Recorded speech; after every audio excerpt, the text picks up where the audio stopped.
Hey guys, it's Kelly. Welcome back to my channel, and it's the end of 2020. We've made it, you know what I mean? Just a few days left to go, and that means it's time to wrap this year up. Everyone is doing their best of 2020 videos right now. Mine is coming, so stay tuned for that, but I thought it would be fun to do the fails of 2020 as well. Yeah, all the skincare products that did not make a good impression on me this year. So I have a handful of products that I want to talk about and really, talk about why I don't think they're that great, why they didn't work out for me, and a lot of them are actually new releases for 2020. So if you guys are so ready to find out what my fails for this year were, give the video a big thumbs up and let's get started. So first up is the I'm From Fig Essence. Yeah, this is actually probably the product that was the most disappointing to me because I had really high hopes for it. I'm From as a brand is something that's been really pretty reliable for me. They do make some of my favorite, real long time favorite products. The honey and mugwort wash off masks. I always have those on hand. The I'm From mugwort essence, chef's kiss. However, I do have to say, as excited as I was about this new launch, I was a little bit but why fig though? You know what I mean? When I think about fig, the first thing I don't think of, right, is putting it on my face. And in my research with fig, I still can't really answer that question why, because it's not really a compelling ingredient. It has benefits, it's got antioxidants. Not a ton.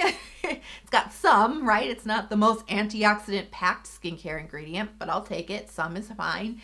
And it does have some brightening benefits, but it's definitely not the most well-known brightener out there or the best brightener out there, right? It's just a very average kind of ingredient to bring benefits to the skin. It's not really a wow. Now with the texture, this was kind of another sort of letdown for me because this texture is just really not my cup of tea, and I really don't like how it performed on my skin. The texture is very runny, it's very fluidy, but it's got a slipperiness to it. It's not a richness, it's not an oil feel or a moisture feel to it. It's not nourishing, it has a slippery silkiness to it. When it absorbs into the skin, I will say that there was a little bit of tack. It's minor, but it is there. It's got a little bit of a tackiness to it on the face. And it just really does not hydrate a lot. It doesn't have a ton of hydration to it. The other thing I would say is, not all essences are really meant to enhance absorption or anything like that. But I do feel like essences should play well with your other skincare products. And for me, I kind of felt like this essence actually, the way the texture just sat kind of on top of my skin, I feel like the serum that I would put on top and everything else, the moisturizer, also kind of had poor absorbency, maybe because of this product. I don't know for sure, but it definitely just kind of affected how everything else sat on my skin. And so I don't think that that's great for an essence, which is really kind of an additional step that you're adding into your routine. So it should really have an excellent, easy to play with type of texture, right? And really the way that I describe essences is that they are booster products, right? They really do boost your overall skincare routine, and they just add in that little extra additional benefit that really just makes you go, wow, you know what I mean? They add in a little extra brightening, or they add in a little extra calming to your skincare routine. They boost hydration. Maybe they bring some comforting moisture into your skincare routine. They just add a little something extra. And this did not add anything. This brought me nothing. And it didn't even bring me joy. You know what I mean? Sometimes there's just products you just like using. This isn't even one of those. I mean, the texture, I don't really like.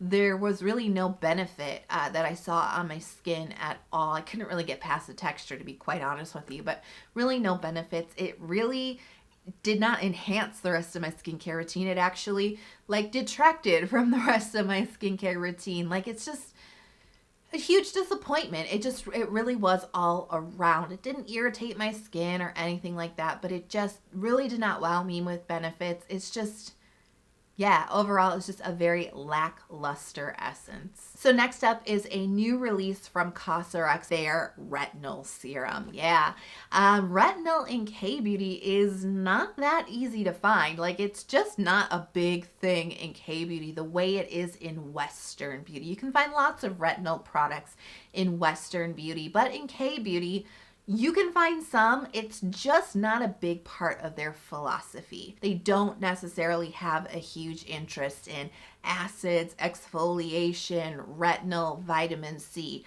Now that is changing. That is changing. As somebody who's been into K-beauty for so many years, I am recognizing that there is a change coming. 5 years ago, what I just said would have been very, very much true. Now it's changing so rapidly because I think there's a big influence from what is happening globally in skincare, right? I mean, the Western influence is coming in, and the K-beauty influence is coming into the West side as well. So we're seeing this really beautiful melding, right, of all these ideas and philosophies, the best of both worlds coming together. So you're starting to see more retinol products, but I just kind of wanted to start off with the fact that, like, this is not necessarily K-beauty's zone of genius. This isn't necessarily their area where they're real perfect in right now. All right, so let's talk about the Cosrx Serum. And the first thing I want to talk about is the fact that this is not really retinol. What? What? Okay, I might be being super duper picky here, but just really hear me out on this one, you guys. When you look at the ingredients list, there's no retinol listed anywhere. You do find the ingredient retinol palmitate. Now, this is a retinoid. I will grant you that. It definitely is in the same family as retinol. It is, but it's not retinol, okay? It takes like a 3-step conversion process on your skin to give you the benefits of vitamin A, right? So this is like a weaker form, I guess, basically. Let's think about it this way. When it comes to vitamin A, right? Tretinoin is like the number 1, right? A retinol is like number 2, and this retinol palmitate is like over here is like number 3.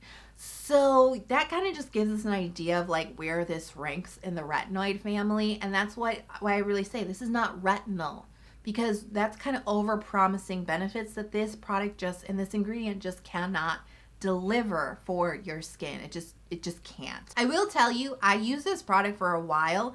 I used tretinoin, I've used retinol. It's not in the same ballpark for benefits in my skin, I can tell you that, but there was some.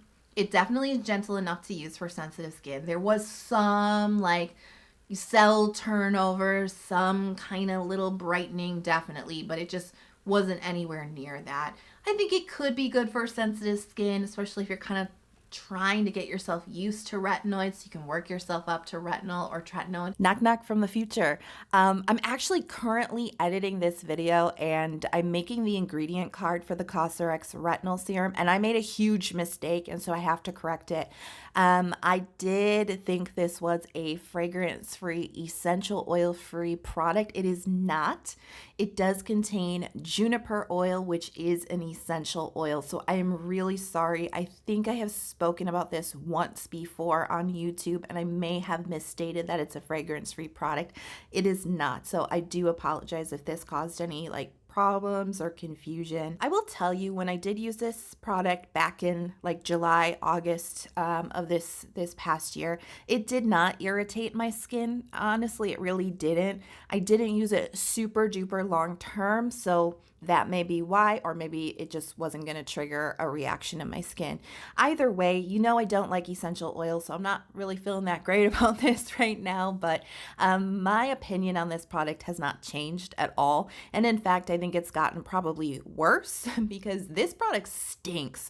It is a nasty smelling product, and the fact that they are trying to cover it up with an essential oil, I think they actually made the smell worse. It also has a really bad smell that I just cannot get over. I can't get over it. I have had whiffs of this scent similar in other retinoid products before, but just not as strongly concentrated as this. And this scent lingers on your skin, and it honestly kind of reminds me of tobacco. I don't know why it does. It's not exactly that scent, but for some reason it just kind of reminds me of stale cigarettes. And I just can't. I don't like it. And It sounds like a good release on paper. It just, honestly, it just was not up to snuff for me personally. But like I said, for super sensitive skin, maybe just wanting to get started in the retinoid like world, I think it could be worth it. I think it's a nice step in the right direction for K-beauty products and for Cosrx. But I mean, it's nowhere near what we're used to with Western products. It's just not. I'm sorry. It's not. All right, let's talk about the by Wishtrend Sulfur 3% Clean Gel. They do market this as either a spot treatment for pimples or as like a real all face treatment gel, or even like a lightweight gel moisturizer. The texture is a very occlusive but very lightweight, super breathable, and really quickly absorbed, really light gel texture. It's actually a really fantastic type of texture, especially if you are going to be putting it onto pimples like a couple of times, because it just doesn't have a thickness to it. It doesn't build up. It just absorbs really nicely into the skin. I think the texture on this is really good, but I don't think this product is good. It's not a good product in my opinion. And that's just my opinion. That's just my experience. Skincare is super individual. You know, the first thing I noticed with this one that was a big letdown is the fact that it just didn't really do much for my pimples. It didn't really bring the pimples up to a head, nor did it like flatten and calm them down, which are the two expectations, right, of a spot treatment. It's like, make the pimple do something. Go away, pimple, do something. What this product did do to my skin though was irritate it. It made the pimple area way more inflamed, way more red, way more raw. It irritated my skin like pretty badly. I put this on multiple different pimples. This was not a like isolated occurrence. This happened on like multiple pimples every single time. It made them worse. It made them worse. That's terrible. That's no good, right? This does contain 3% of sulfur, which is a pretty good amount. So you're gonna get like a stink off of this one. This just doesn't work. And it irritates my skin. And like I've definitely talked to people who have said that this has done the same thing to them. I've also heard of people who love this and swear by it. So it is a very like split camp, honestly, with this product. It really is. I have a couple of other things that I want to mention about this. You know, it is really relying on sulfur as the anti-acne ingredient, but it's the only anti-acne ingredient here. And I think that that might have not been the best choice. This is just an idea, but sulfur didn't really seem to do much for my skin. It's an individual thing for sure, but it might have been a little bit more compelling to have combined it with something like salicylic acid, you know, just to kind of help boost the anti-acne benefits. I think that that could have helped this formulation do more for the pimple. I also have to point out that there is alcohol in the ingredients list here, drying alcohol. That could be why it irritated my skin. That is a big possibility. As you know, that's an ingredient that doesn't really jive well with my sensitive skin. That's definitely a possibility, but it is worth noting that there's some alcohol in here, and we do have the potential for skin to get a little bit dry while using this product. Yeah, it just overall, it definitely wasn't the spot treatment for me. I think it was a kind of a little bit of a letdown. I think there could be improvements on this one for sure, but yeah, it didn't leave a good impression on me. Rovectin Aqua Soothing UV Protector. Now, actually, a lot of people really liked this release from Rovectin when it came out. I think it was earlier in the summertime. And a lot of people didn't. And, you know, I just happen to be one of the people who did not like this sunscreen. It's a mineral sunscreen. It's SPF 50 PA++. This definitely does have a white cast. I am not going to fault this sunscreen for it, but I am going to mention it because it is a sunscreen with high SPF protection, a mineral sunscreen. You're not going to have a white cast. Like, it's really impossible. It really is. I can get away with it on my skin. I'd prefer not to, but I can get away with it. It's kind of like a tone-up effect, but it's just something to understand. I will tell you, however, the texture of this sunscreen is gorgeous. I'm telling you I don't like this product, but I love the texture. And that is actually something that really roped me into this product when I first used it. I was like, this is really promising. Like, this could be it. This could be my mineral sunscreen, because it doesn't have that thick texture. It doesn't have that chalky kind of texture to it. It spreads, it glides across the skin gorgeously. This actually has like a really airy kind of texture to it. Beautiful spread, good absorbency, good dry time, like really nice and light and breathable, and it just didn't feel thick and it wasn't weird and hard to spread. Like, it's just the texture, whatever they did here was really spot on. I really did enjoy that aspect of this sunscreen, but there's some other problems here. I think this is one of those products that kind of falls into those like kind of stupid marketing claims, kind of like the Cosrx Retinol, not Retinol serum. This calls itself hypoallergenic. When it comes to skincare products, I think that we should take that with a giant grain of salt, because we know skincare products can be incredibly individual, right, for your skin. And so to just say something is not going to cause an allergic reaction or something, I think is, yeah, it's a pretty wide sweeping type of statement to make, especially considering the fact that this irritated my skin. Sensitive skin over here using a hypoallergenic sunscreen, and I got irritation. I'm not exactly sure, what caused the irritation exactly. I have a high suspicion that is an ingredient in here called bitter almond kernel oil. Well, it's not technically an essential oil. It probably does contain trace amounts of essential oil because it's a fragrant oil. You know what I mean? It's fixed, but it is a fragrant oil. And in fact, this actually smells like almonds. It has an almondy scent to it. This is a cream that calls itself unfragranced, but this, like, it has a scent from that oil specifically. And I have a feeling that might have been the case. It's a pretty likely culprit, right? So that's why I said, like, it's a little bit misleading, because there is a little bit of like a potentially irritating fragrant ingredient in here, while not necessarily being essential oils and not necessarily being artificial fragrance. It's like, The first time I put it on my skin started to like low-key burn.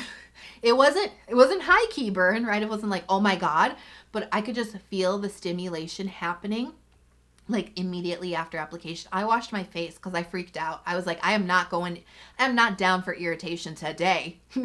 Not today, Satan. And I was like, maybe you overreacted. Maybe it was something else. Who knows, right? Like maybe you're just getting hot. Who knows?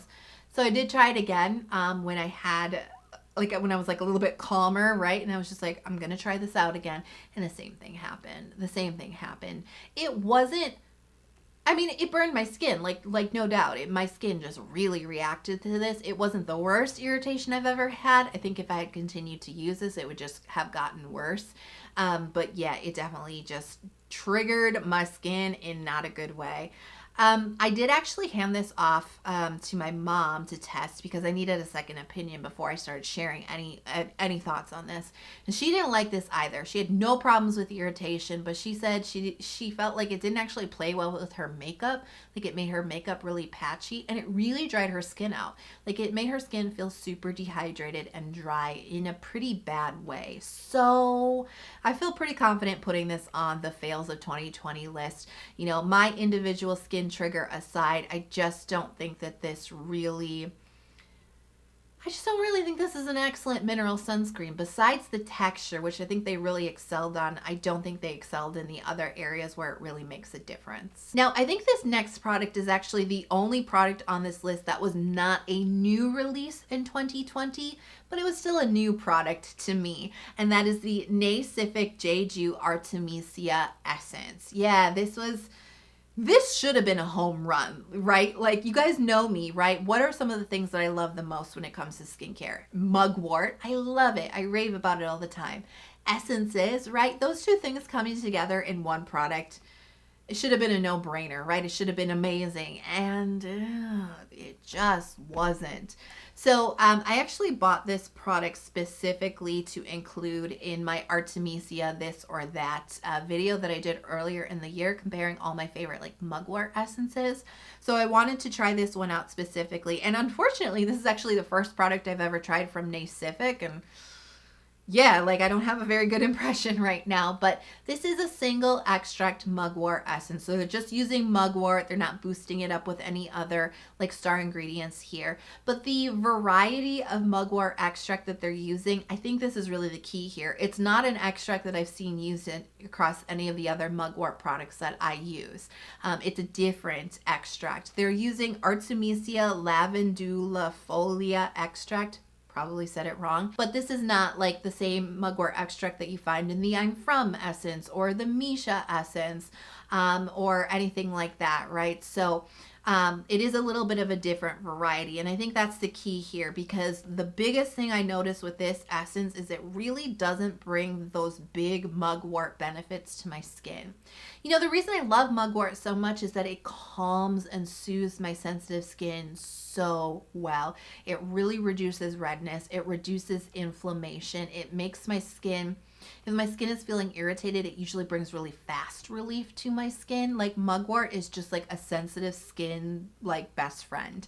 And I just didn't get those benefits from this. This really didn't calm my skin. It didn't really bring big soothing benefits. It didn't really reduce redness.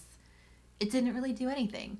It really didn't. It felt like a very watered down type of essence. You know what I mean? Like it just really did not bring those big benefits like a single extract essence should bring. That should be like a huge dose of mugwort into your routine, and this just isn't. I also find the texture to just be like, meh. It's very watery. It's very thin. It's very runny. It actually reminds me a lot of a toner.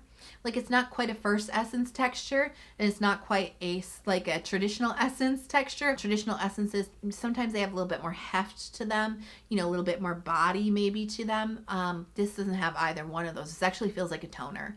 I actually even tried to use this as a toner after I decided it wasn't a good essence. It's not even a good toner.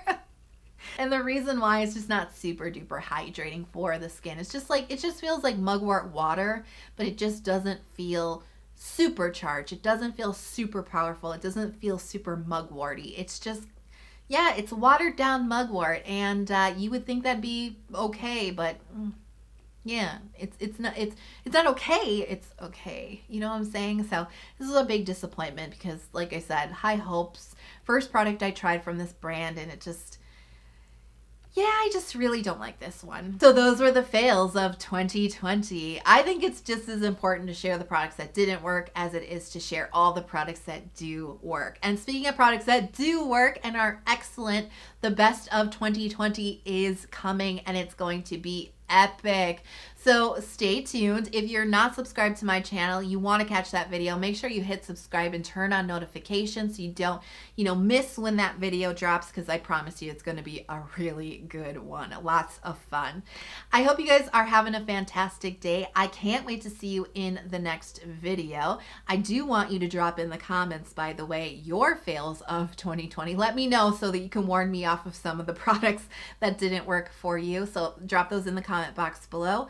And you know that I'm wishing that you are healthy, happy, and safe wherever you are in the world. I can't wait to talk to you guys soon. Bye.